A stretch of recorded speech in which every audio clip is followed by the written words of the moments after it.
नमस्कार, इस खास बुलेटिन में आपका स्वागत है। मैं हूं रुचि शर्मा। आइए डालते हैं एक नजर हेडलाइंस पर।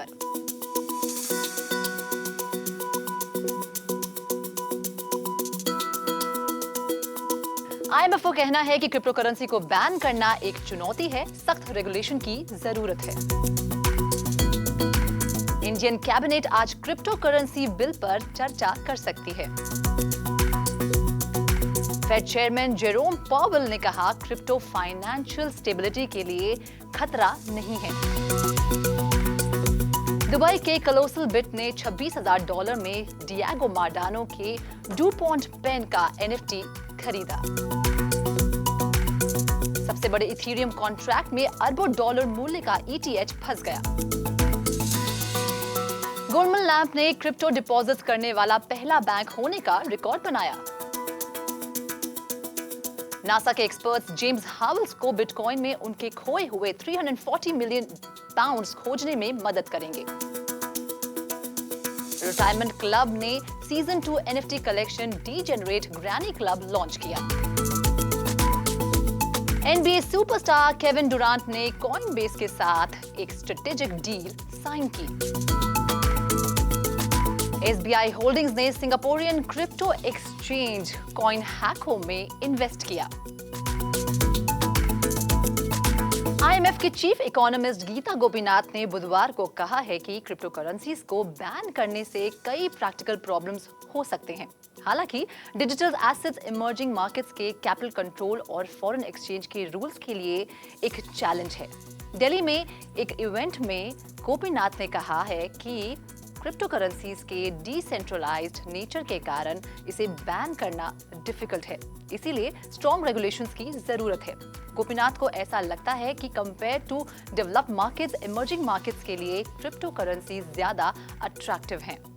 गोपीनाथ ने सजेस्ट किया कि अगर लोग डिजिटल एसेट्स को एज एन इन्वेस्टमेंट यूज करते हैं तो क्रिप्टो को इन्वेस्टमेंट के सेट रूल से गवर्न किया जा सकता है।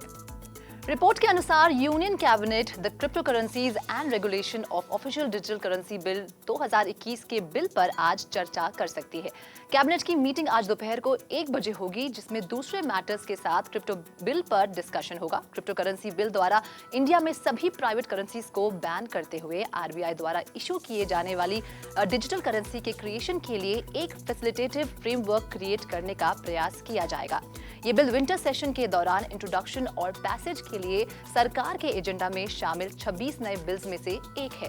United states federal reserve chairman Jerome Powell ने कहा, वो क्रिप्टो करेंसीज को फाइनेंशियल स्टेबिलिटी के लिए खतरा नहीं मानते हैं। हालांकि उन्होंने कहा कि गवर्नमेंट एजेंसी को क्रिप्टो स्पेस में हो रहे डेवलपमेंट पर निगरानी जरूर रखनी चाहिए। पावेल ने कहा कि वो क्रिप्टो को रिस्की नहीं मानते, लेकिन उन्हें क्रिप्टो कस्टमर्स के लिए ये एक बहुत बड़ा कंज्यूमर इशू लगता है, क्योंकि कस्टमर्स इस मार्केट को पूरी तरह समझे बिना इसमें इन्वेस्ट कर रहे हैं। पावेल ने स्टेबल कॉइन्स को रोल को हाईलाइट करते हुए कहा है कि वो प्रेसिडेंट के वर्किंग ग्रुप की रिपोर्ट में से सहमत हैं, जिसमें कांग्रेस को जल्दी से न्यू लेजिस्लेशन पास करने को कहा गया है, जिससे इंश्योर्ड बैंक्स द्वारा स्टेबल कॉइन्स को इशू करने की आवश्यकता होगी। पावेल ने कहा कि अगर स्टेबल कॉइन्स को ठीक से रेगुलेट किया जाए तो वो फाइनेंशियल सिस्टम में एफिशिएंट कंज्यूमर सर्विस का हिस्सा बन सकते हैं। फेडरल रिजर्व के चेयरमैन ने कहा कि अगर स्टेबल कॉइन्स को किसी लार्ज टेक नेटवर्क से जोड़ा जाए तो इसमें स्केलिंग का बहुत पोटेंशियल है।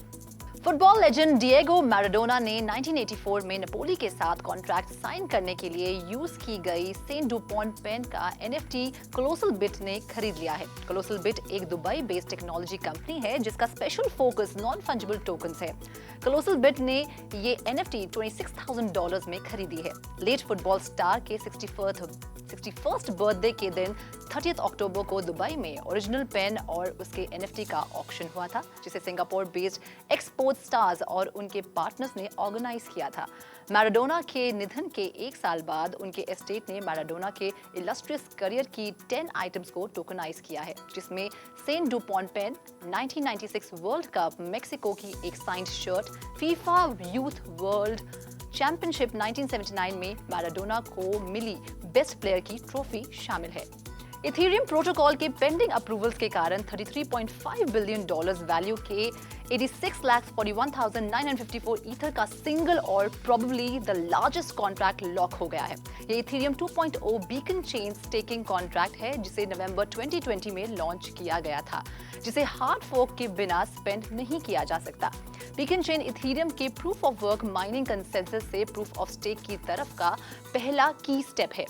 ETH2 में वैलिडेटर बनने के लिए ट्रेडर को मिनिमम 32 ETH स्टेक करने होंगे। बीकन चेन के इथेरियम में नेट से मर्ज होने के बाद ही हार्ड फोर्क के टर्म्स डिसाइड होंगे।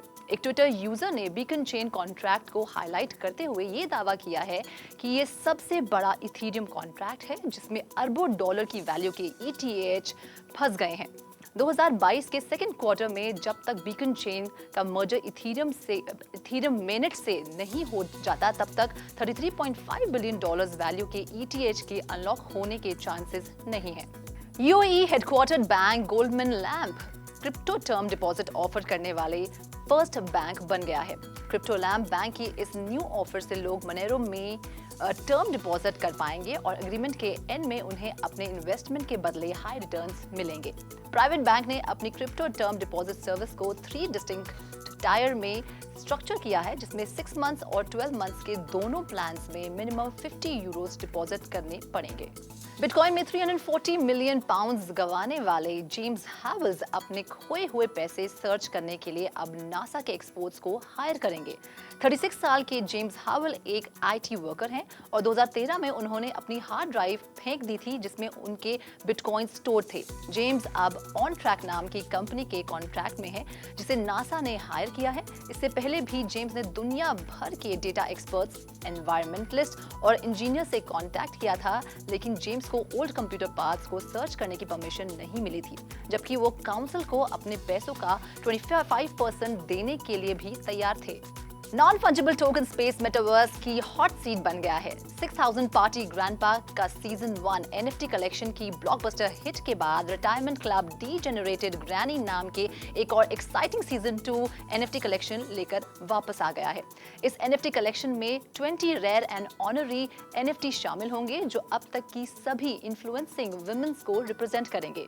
डीजेनरेटेड ग्रैनी क्लब NFTs को एक अमेजिंग वर्चुअल वर्ल्ड के साथ इंटीग्रेट किया जाएगा। Crypto enthusiast NBA star Kevin Durant की VC फर्म 35 वेंचर्स और उनके मीडिया नेटवर्क बोर्डरूम ने cryptocurrency exchange platform Coinbase के साथ स्ट्रेटेजिक पार्टनरशिप अनाउंस की है। डुरांट अपने सभी बिजनेस में कॉइनबेस को प्रमोट करेंगे और कॉइनबेस के लिए डिजिटल एड्स और स्पॉन्सर्ड कंटेंट प्रोवाइड करेंगे। डुरांट का कॉइनबेस के साथ पहला एड गुरुवार को एयर होने वाला है। हालांकि इस डील की फाइनेंशियल डिटेल्स अभी डिस्क्लोज नहीं हुई हैं।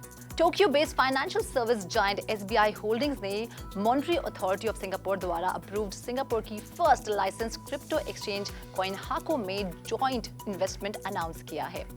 कॉइनहाको इन्वेस्टमेंट SBI और स्विट्जरलैंड बेस्ड सिग्नम बैंक द्वारा जॉइंटली सेटअप किए गए SBI signum azimuth digital asset opportunity fund से किया गया है।